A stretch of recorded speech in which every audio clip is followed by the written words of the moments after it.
You saw the NASCAR family come together right here on Fox 44 to support number 43 driver Bubba Wallace after he experienced an act of racism this weekend. Fox 44's Brian Glenn spoke to a workplace culture expert about what we can all do to stand up against racism.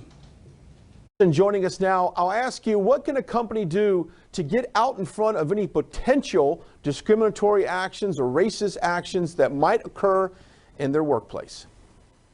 The first thing that they've got to do is recognize that it's time to take a stand. In the past, we've been a little bit hesitant to necessarily jump into that simply because we'd be worried about offending a segment of our customer base or a segment of our employees, and those times have passed. We have to take a stand and recognize that there is no room for discrimination, no room for racism, and then we've got to communicate that out to all of our people and make sure that we are being completely clear on what the expectations are and that we're also listening, giving them an opportunity to provide feedback to us to make sure that we're not missing something or that we aren't trying to force something down somebody's throat that doesn't make sense.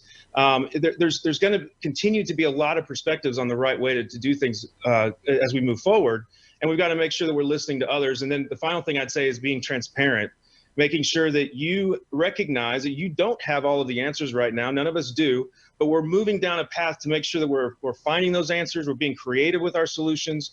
And we're demonstrating to our people that it's important to us and it should be important to them. And, you know, business has a unique opportunity to be a platform for change because of the amount of time that we spend with our people. I mean, we spend in normal circumstances, we're with our people at least 40 hours a week. And you don't get that with community leaders or church or anything else. And that's really, it makes it all that much more important to do something about it now. Okay, let's turn our attention to NASCAR. Just recently, NASCAR driver Bubba Wallace found a noose in the garage at a track they were at. If you're NASCAR, what do you do at this point? You took away the Confederate symbol, flag being at the races, which is one step, but what do you do after this?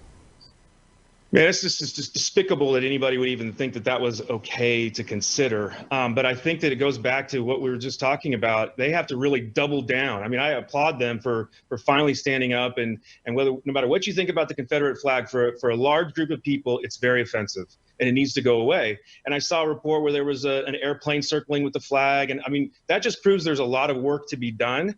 And even if you're one of the people that feel like you had a good perspective on things and you're not racist, it really demonstrates that the work is not done. We need to double down. We need to get aggressive about it. And the time is now, given the movement that's underway already. Let's take advantage of it and do something with it. Great advice, Joe Patterson. Thanks for joining us today. Thanks, Brian. Thank you.